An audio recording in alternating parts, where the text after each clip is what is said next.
This podcast is sponsored by nobody. Hey dudes, welcome to Splat from the Past, the only 80s themed horror and sci-fi show where things can get totally radical. Now today I will be welcoming Stephen Blush, writer, author, record collector. He has written several books on the subject of punk rock and hard rock, including American Hardcore, which became a great documentary back in 2006. And today we're going to talk about his latest book, When Rock Met Disco, where he talks about rock musicians who made the disco crossover, i.e. Kisses, I Was Made for Loving You, the Rolling Stones' Miss You. God, there was a lot of good ones at that time. Rod Stewart's Do You Think I'm Sexy, etc. And it's going to be a great conversation because he was actually there and stuff. He remembers what it was like in New York at that time. And I've read the Amazon sample of this book. It's pretty good. Go check out a copy of it, stephenblush.com or amazon.com. And yeah, I mean, he's worked with so many punk bands when they were just beginning, like the Dead Kennedys and the Circle Jerks and Black Flag. It's just astounding, the great bands that he worked with. And he's got to see the Ramones and Talking Heads, like when they started. Yeah, so this is going to be a great conversation, and I can't wait. This has been almost a year planning, but we're finally going to make it happen today. So yeah, here is my interview with Stephen Blush. Hey Stephen, welcome to the show. How are you today, sir? Hey, so glad to be on. How are you? I am fantastic. This is such a great honor. Thank you so much for taking the time today. Yeah, my schedule was crazy, but, you were persistent, and I really appreciated it, and here I am. Oh, my pleasure. Thank you, sir. So, let's get into When Rock Met Disco.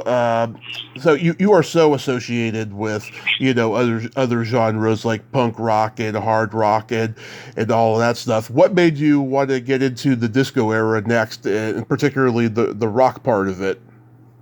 Sure. Well, I grew up in New York City, which was rock and disco. It was Studio 54. Right. It was, the 70s, right? So Mm-hmm. I kind of had, I didn't really see like I was into both.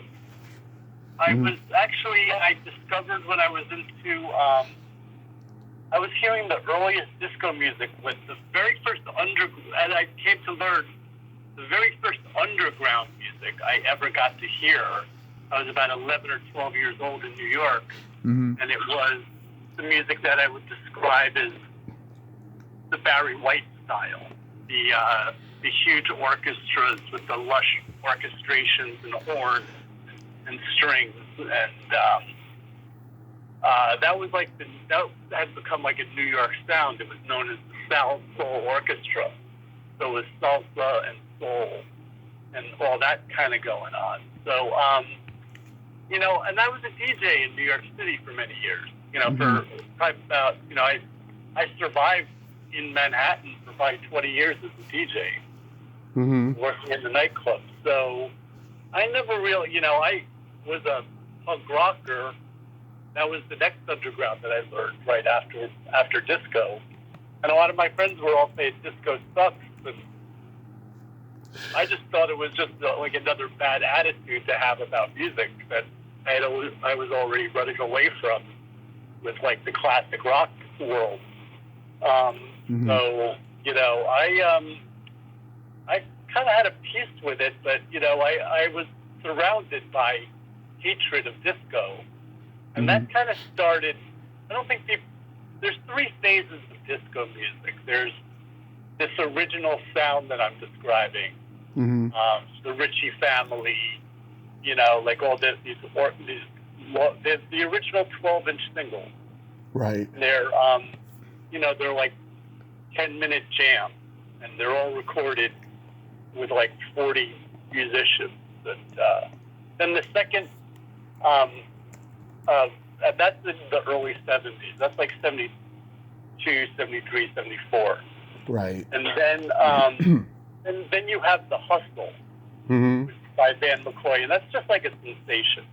And it puts a face to it, and a dance to it, and a rump shake to it. And, you see the beginning of the anti-disco stuff, because it really wasn't, there was nothing like funky. I mean, funk, it wasn't like a hard funk. Yeah. It was still like a smooth soul. So but it was a sensation, and the hustle became more than like a dance. It became like a lifestyle. And you saw the explosion of these discotheques. And then like 2 years later is Saturday Night Fever.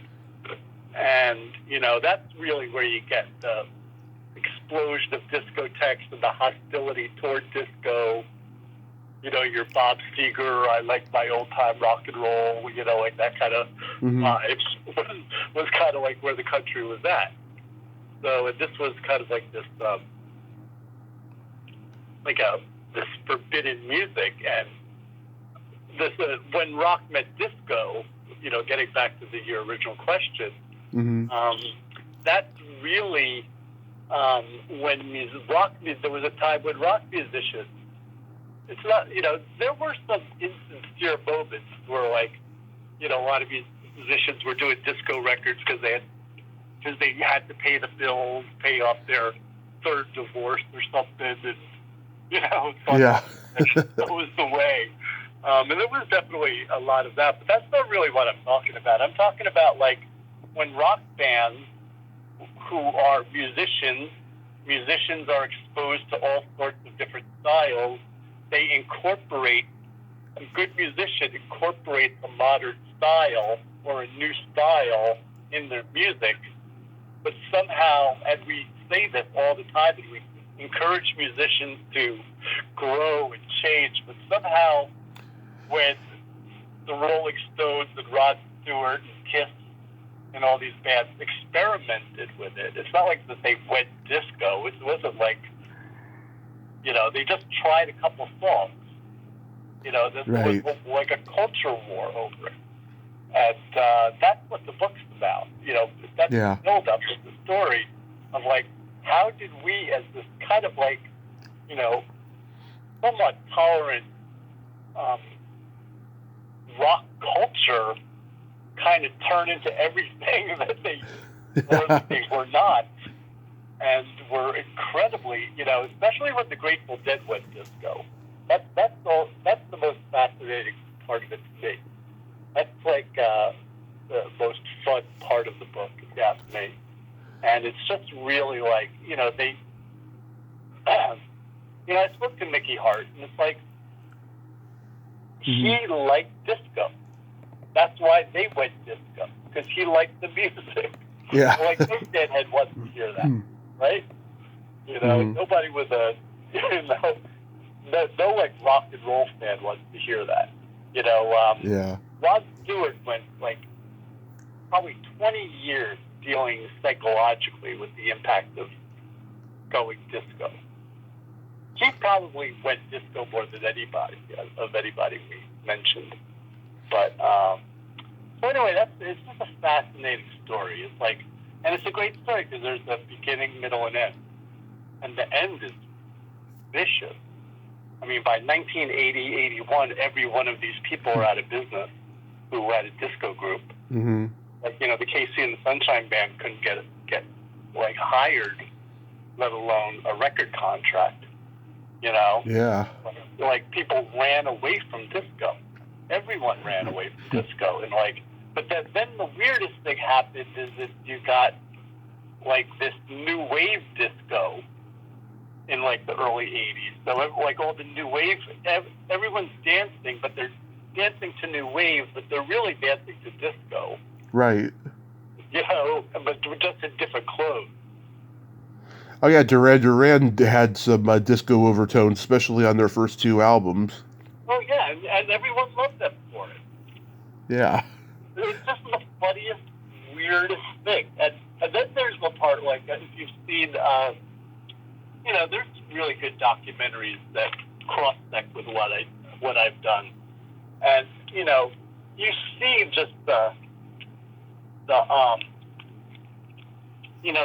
I didn't really get too into it, this part of it, but, like, the one about the Bee Gees, they're the Bee Gees are out of business by the end of the 70s, yet Mm-hmm. the biggest producers in the world.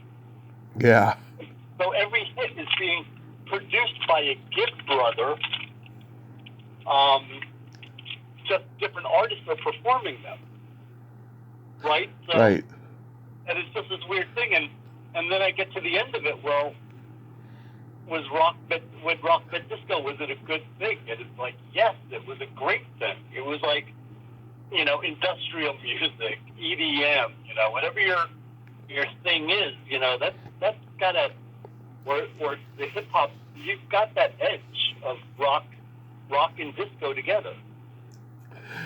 Yeah. The clubs are basically discotheques. I mean, it's the same model as what they used in the 70s, yet somehow it's different. Does anybody know the origin of the disco ball, and was it around before disco? I don't know. I don't think it was. It's a good question. The disco ball. What I can tell you is that I got to know about a lot of the companies who built, like, the disco ball and the lighted floors, and these were like just kind of like druggy late night inventions. Mm-hmm. These were like, wow, this is cool, kind of. There's still like that kind of hippie aesthetic that they all had. Because if you were in disco, you were still kind of, you grew up a hippie kind of. Most Yeah. The disco happened because rock lost its hip shaking cool thing. The cool hip shaking aspect of rock and roll was gone by the 70s. Mm-hmm. Well, like guys in like buckskin jackets or like prog rock, or something like that. I like to refer to music comes from the head, it comes from the heart, and it comes from the groin. Right. And you have to have the right mix of all of that. Disco's all groin, prog rock is all brain, right? Right. Now, punk is probably all heart and sub brain, right? It's all a combination of those kinds of things. So, it's just a very fun, but really weird part of our cultural history. It sure is. It's pretty interesting. One thing you wrote in the book that I totally agreed with, and I know for a fact is true, is that in the 70s, music records sold more than box office movie tickets. Why do you think that is? I think the sale of rock and roll had been perfected. The pop machine had been perfected. And I think the fact that it wasn't at that point it wasn't a video art form. Mm-hmm. So you had to use your imagination a lot. And I think that fitting in with the rock and roll dream that had been sold, and I think it all just kind of fit together. I mean, right? It's just it's like nobody wants to hear it, but it's perfect marketing. That's what sells records, Yeah. To change it, to just go on a different tangent, it's like I was there in front of like the record executives when they decided that they were going to pour the money into Pearl Jam or Soundgarden and all that. These are predetermined moves. Yeah. It's like, you change, disco was brought in because it was really popular. In fact, disco is, disco's the only music that really does come from clubs. Mm-hmm. And so it's a very pure music form, but the record companies, knew when it was time to like.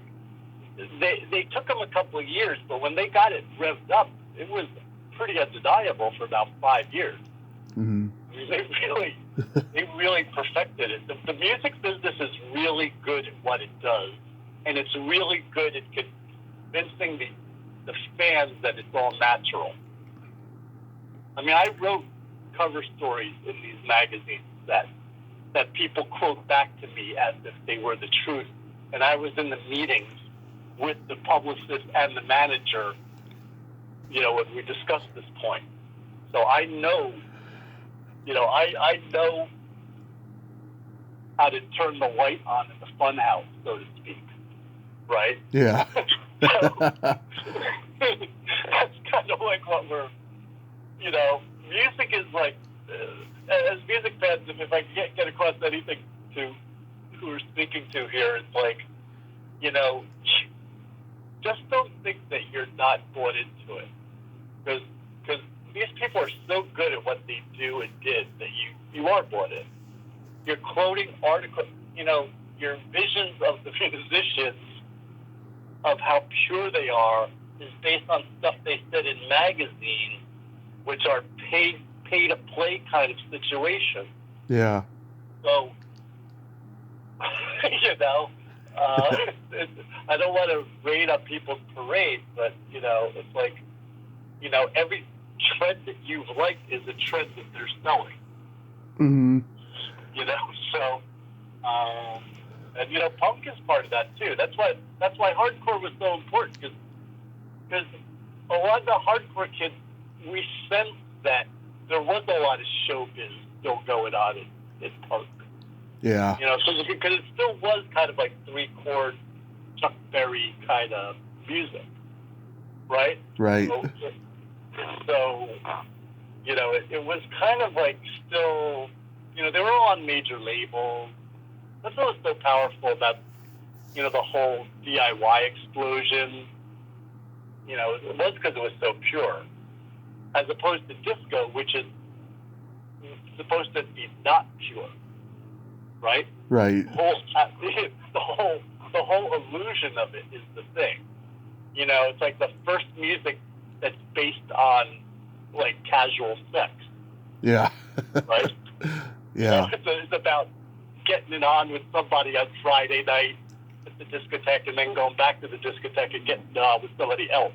Yeah. On Saturday night. Right? So Mm-hmm. it's based on like, cocaine hypomania, and delirium, and all that stuff that makes you self-important from that cocaine thing. So, it was just like the perfect 70s music for it. Do you think It really just did define the 70s in every way. Do you think drugs may have played a part in disco becoming so huge because, like you said, it wasn't considered cool, but yet so many people liked it? Oh yeah, no, I mean, a place where you could go. I mean, don't get me wrong, disco did not create drug problems. Mm-hmm. Right? Drugs were there. Drugs were there well before that. So it just perfectly fit it. Yeah, I mean, drugs is such a big part of rock and roll. It's like, and that went on through the 80s and a little bit of the 90s, Mm-hmm. Where like, I remember hearing like NPR reports about cocaine not being addictive. Yeah. So it's like it was a very different world. But cocaine, the whole thing was based on these dreams of like, sex and drugs and rock and roll was one of the battle calls, right? Right. It's like total bullshit when you think about it, because nobody's getting laid that much. Nobody's, who could live this dream? This is how we all end up. This is how we end up in rehab, because you fucking are like, you're just being sold this lie. Mm-hmm. And sometimes it's fun, and you got to know the line of when it stops, and where does it stop. So I just think it's a perfect story of a perfect time, and enough time away from it that you could look at it objectively and talk about it like we are here. Mm-hmm. Now, we all know the obvious disco hits from rock musicians, i.e., Rolling Stones' Miss You, Kiss's I Was Made for Loving You, Rod Stewart's Do You Think I'm Sexy, etc. But do you think in the long run these guys were proud of these songs? Well, I think you got to take it point by point. Mm-hmm. The Grateful Dead, their album Shakedown Street. Right, those became like their biggest live, like all their big live songs come off of that era, and also Terrapin Station. Those two albums back to back. They're back to back, right? Yes. Yeah, and that era is like really became the live standard. I mean, I have to think about it for a second, but I remember going through it with a friend of mine, and it was like at least 5 or 6 of those songs became like classic Dead songs. So that was certainly. But what I do think is that the Grateful Dead fans had this amazing way of just like saying disco sucks, but somehow we just are going to collectively just forget that the Grateful Dead did this or something like that. Right. It's like this group think of like, no, that didn't happen. But so there's that part to it. I don't think the Stones have any sympathy or shame, and likewise are proud of what they did there. I think "Miss You" is really the great song because it really is Studio 54. I mean, he was there, him and Bianca, and Halston and Warhol, and that they were that scene. They were the scene. So he deserves the props. Rod Stewart had mental issues over the fact that he over the hostility of the reactions that people gave to Do You Think I'm Sexy? Do You Think I'm Sexy? I'm sorry, yeah. Right. So he's really like it's mentioned in the book, but there's a Greil Marcus review in Rolling Stone of that record, and he excoriates Rod Stewart, for being for so effortlessly, leaving the authenticity of the faces, small faces, and all that. But he's quoting that quote 20 years later. Like he's still thinking about this 1978 Greil Marcus quote. Mm-hmm. Like it still haunts him till this day. So obviously, I would have to say Rod Stewart had the worst blowback with it. However, he's kind of like Elton John, in that it doesn't really matter what they've done. They're just kind of this huge name, right? Mm-hmm. So I mean, he was still playing like Madison Square Garden in the 90s. Yeah. I mean, he's still so maybe that was a launch pad for him after all, because it broke him out of that rock thing. It got him away from it takes really good management at a certain point to keep you going at that point. And I guess you could say that the guy you see, in the suit singing soul ballads these days is basically that guy who sang "Do You Think I'm Sexy." He's definitely more that guy than the guy who sang "Killing a Georgie" or whatever. Yeah. Last thing. that's what I think of when I think of that his great stuff. Oh, absolutely. Right? Yeah. So, yeah, I mean, he had the biggest cultural shift. His career underwent a tectonic shift due to "Do You Think I'm Sexy?" I mean, that goes with it. I think that's the answer. Yeah, I remember reading the Kinks did not want to do "I Wish I Could Fly Like Superman," but Clive Davis was literally harping on them 24/7 until they did, and I think it's a criminally underrated disco hit for the Kinks. Oh, it's another example of like why you should like.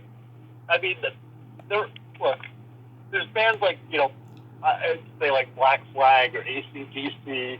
There's really just one song that they do, and you just play that over and over and over again, and there's something to be said for that. But I don't think it's to be said for most people. And I think the genius of, I don't know, like the genius of like even like Madonna, like Madonna or I don't,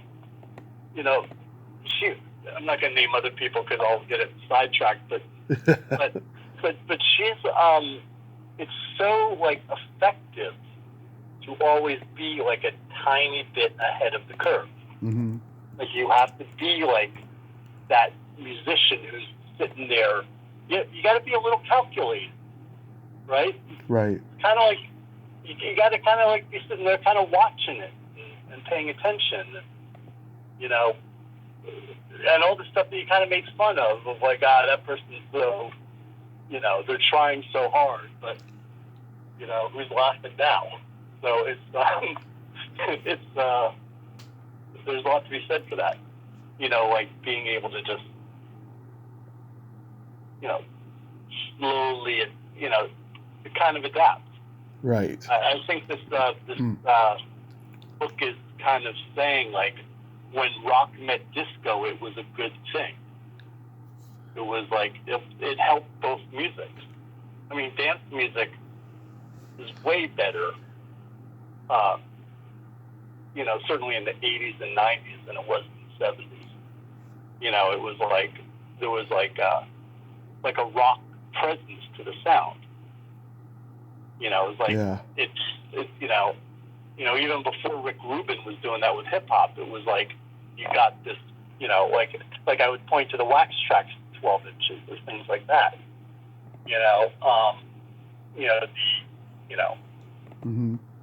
The post work for love ministry kind of stuff. It's rock and roll. It's rock music. Industrial music is rock music. It's not really anything else. It's just like it's amplified dancing rock music. So what's your favorite disco album from a rock artist? Well, it's the singles. I don't think there's a great album, but I still think "I Was Made for Loving You" is just a classic pop song, a classic disco song, and a classic rock song. And it has respected all those worlds. And it was now I could go into it. I think the book goes into like how badly their career tanked after that. I mean, it was like overnight. Kiss goes from Madison Square Garden to a theater like in the suburbs, right? I mean, it was, and it was only because they got together with Vinnie Vincent, like in about 1982 or 83, or on Creatures of the Night, actually. But it's like who would have thought that Vinnie Vincent would save Kiss, right? Right. So it was that's what they had to rely on to claw back to get to where they ended up. But and that there's nothing wrong with that song. I mean, and that's the first Desmond Child hit. which is kind of important because he's kind of 80s rock is really a Desmond Child era. You know, he wrote all those Aerosmith and Bon Jovi and you know, all those songs. So and Desmond Child was kind of like this Greenwich Village musician. He used to have a band called Desmond Child and Rouge, and Paul Stanley and Gene Simmons were huge fans. Right. Of this band, and they were kind of they were disco rock. If you want to hear like a pretty competent disco rock, find their first album. You know, they made 2 albums, yeah. That I would say I was made for loving you. I mean, it's not really a crossover song. I mean, I'm sorry. It's not written as a crossover of rock and disco, but yet it's a pure disco song. Yet it's a pure rock song. Yet it's a pure pop song. Mm-hmm. So, and it still sounds pretty damn good. And you hear it now, you don't think about like something Kiss did wrong or something that was somehow a forbidden fruit at the time. But that's certainly what it was. Yeah, I mean, I love those first 4 Alice Cooper solo albums. He did at least 1 or 2 disco songs on each one. I think they're fantastic. Also, too, you know, it's funny, the British blues guys, like Peter Green from Fleetwood Mac, did a disco song with Loser 2 Times, which nobody remembers. And John Mayall did one called Bottom Line. So, yeah, I mean, even like the old British blues guys were doing it. Yeah, the point I was trying to, one big point I was trying to get across with this is how big, and of course, what you just brought up, internationally huge, is that disco was. Mm-hmm. I mean, how omnipresent it was. It was everywhere. Everything was disco. Like the fashion, the commercials, the haircuts, the music, the movies, everything. Everything was disco. And the people who hated it the most were the people who fought for the freedom of sex and drugs and rock and roll. I know, it's crazy. So overall, how long did it take to write When Rock Met Disco? And by the way, did you start this during the pandemic? I did start it during the pandemic. I had this idea for a series. It's actually a trilogy. Mm-hmm. And by this time next year, all 3 will be out. And it all started with When Rock Met Disco, of course. Mm-hmm. And I'll get back to that for a second. But the other part coming out this fall is When Rock Met Reggae. Nice. That's it's even a better story. And I love, you know, I was always a fan of the Clash, you know, especially the early Clash.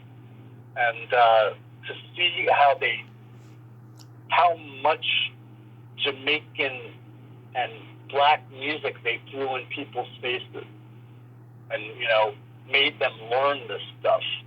But also, you know, and of course, but this is really the story of the '60s ska, rock steady, into reggae, into dance hall, crossover. You know, like how it really broke out more out of London than out of Kingston, you know, and less so out of it. And then, of course, all the great American crossovers of that, you know, in the 70s, 80s, and 90s, right? With all your punk, ska stuff, and, you know, two-tone, and some of the 90s bands, and all the stuff in the 70s, of course. So, yeah, I really love that book. That's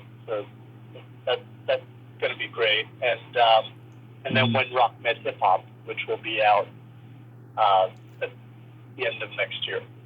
Oh, that's so awesome. Did you know early on that you were a writer? Oh, I have a great story about that. I failed English. I got a D in English, I'm sorry, as a junior in high school, and my English teacher told me I sucked as a writer, and I don't know if she used that word, but I just thought I couldn't write. I even went to college, and I basically worked with some limitations and just wrote, just kept it very simple, just because I had no confidence as a writer, none. But, I had been involved in the hardcore scene, and I was like the kid promoter in Washington, D.C., so, I booked Minor Threat and Trouble Funk, and I booked, Minor Threat and PIL, and I booked Black Flag and Circle Jerks and Suicidal and GBH and, all the first tours of all these bands. I slept on my couch after these bands. So it left like a pretty fertile impression on me of if you want to do something, just go for it. Of course, I burned out on promoting shows, but I went to New York, started DJing, but my friend David Hershkovitz, an early incarnation of Paper Magazine, invited me offered me to interview Harley Flanagan, who had just made the Cro-Mags album. Why am I forgetting the name of the classic first Cro-Mags album? Sorry. But anyway, I was offered to interview did I want to do something with Harley? And that was coincided with the time where I was starting a fanzine too, called Seconds Magazine. And I did 50 issues of that over a decade, from the 80s, the late 80s to late 90s, 86 on. So the interview coincided with me starting the fanzine, being inspired by the idea that I could write and publish, even though I was told that I couldn't write. So that FU attitude and a few other things, basically being a smart person and wanting to get learn how to get my word out, and so I took a long apprenticeship, I guess is what you would say, and I in the 90s, when kind of in the later years of Seconds, I remember meeting a bunch of the 90s bands, and I had I'd grown my hair really long by that point. I was definitely at the Black Flag school of hardcore, be more punk rock than anyone by not looking punk rock. Yeah. And but anyway, I was hanging out with a couple of these bands that very successful now, and they all were trying to tell me what hardcore was about. You should, if you're into hardcore, you would know blah blah blah. It's just fucking bullshit. And I was so insulted by that I started to write a book when I had never written a book, when nobody was interested in the subject at all. I just knew in my heart that I was doing something important. I broke up with my first wife during it. Let her have everything but my record collection, everything. And, I worked on my book, and I was happy. I spent 4 years writing and rewriting that book. It's not back then it was it's not like you, in the 90s, you looked up in the phone books or asked the operator for the number of Joey Shithead. Yeah. Just have to know your way around. So, and all the contacts I had for my years writing, and I should say in the 90s, I was one of the few guys championing hardcore bands and hardcore labels, especially on the East Coast. and Mm-hmm. it's really tight with all the labels and all that kind of stuff. But so I was like the one guy writing the liner notes, the one guy writing the newspaper, the magazine articles about all the the new bands in the '90s, really '80s New York bands, still persevering in the '90s, more like it. But anyway, my point is I had really good contacts. Yeah. Uh, um, so from all my years, and that's what I did have. So I put that to work to write American hardcore, and I had a contract deal at the time that was worth 6 figures with an agent, and a very big agent, very big publisher. I felt wrong about everything about that part of the procedure. Mm-hmm. Then I met the head of the company in an elevator, and they asked me why I didn't have Deborah Harry on the cover. Mm-hmm. And I pulled the book from them, and I got sued even while I had no money. Suit went away, whatever, got the book out to Feral House, and the rest is history. Made the film based on the book. It was a great documentary, I have to say. Thank you. I mean, that was, it wasn't like anybody was asking for a punk movie. Mm-hmm. You know what I'm saying? But we sent it. We were basically broke by the time we were done with it. Sent it to, a couple festivals, and get this call from Sundance, and they're like, coming to Park City. That was the whole ride. After that. So, and so I keep my interest in music, and I don't want to keep doing hardcore over and over again. Yeah. For some people, that's good. If my music shows, my writing shows anything, it's a versatility of all music forms, or all music forms that I'm interested in, I'll say. And that's how I view it as a DJ. You're like the selector. You know what I'm saying? Like the Jamaican selector. That's why that band was called the Selector. It's like the DJ. You select the song to fit the mood. You got to know all your music. Whatever it is, whatever. If it's a down and dirty dance floor, if it's the end of the night, if it's want to tell a joke or a story, Mm-hmm. So, I keep my options open, and it's taken me 7 books, 51 magazines published, and probably about 200 written in to say that I feel like I finally hit my stride as a writer. Oh, that's awesome. When you worked with the Dead Kennedys, was Carlos 6025 still in the band? No. That was the drum. That's the drummer. The guitarist. No, it's the lineup that's on the album. Oh, okay. Single. Yeah. I mean, it's Peligro and East Bay and Klaus. That's the lineup that made it to the East Coast. Yeah, because Carlos and my dad were best friends growing up. Oh, wow. That's so cool. Yeah, when they were 14, they snuck into a movie theater to see Dirty Harry and Fritz the Cat. Yeah. That's Dirty Harry's classic shit. Yeah, it was pretty bold for its time. I like that. Do you still do the American Hardcore podcast? I do it occasionally. I was very sick last year.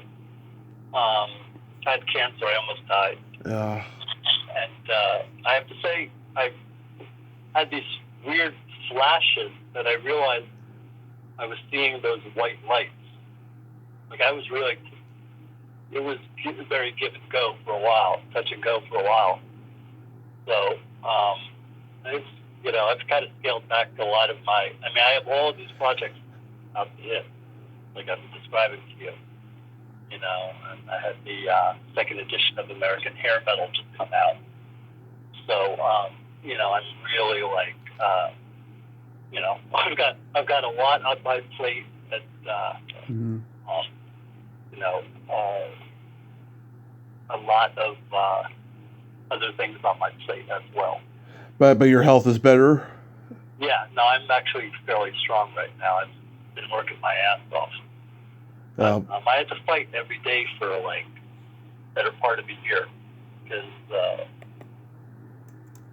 stage 4 anything is bad. Yeah. I know it firsthand. So, and I don't talk about it really too much. I just it also kind of annoys me when I go like on social media and I see somebody bitching about something. I'm like, Mm-hmm. You don't know shit, man. You don't know the truth. Like Yeah. But I just thought, you're a fucking coward. So anyway, but so I mean that's the answer to podcast is that that's something that kind of fell through while I was sick, and I'm trying to keep it going. But yeah, Yeah, I liked your Dennis Dunaway interview. yeah. Oh, thanks.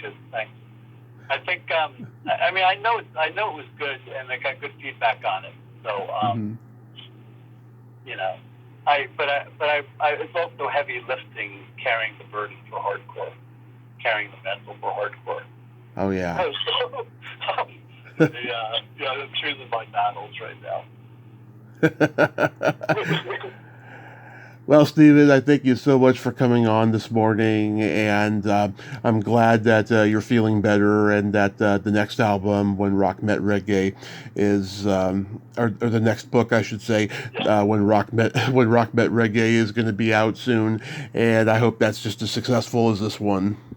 Yeah, thank you. I appreciate the input. I advise everybody to check the book out. It's a lot of fun.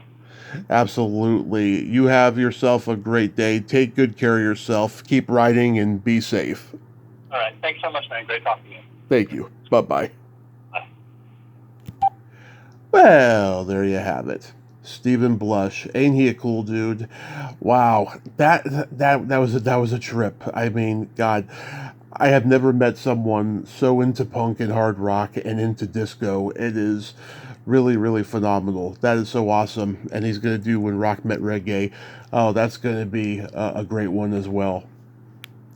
Well, until next time, this is Tommy Throwback Kovac saying there's no shame in living in the past because the present sucks.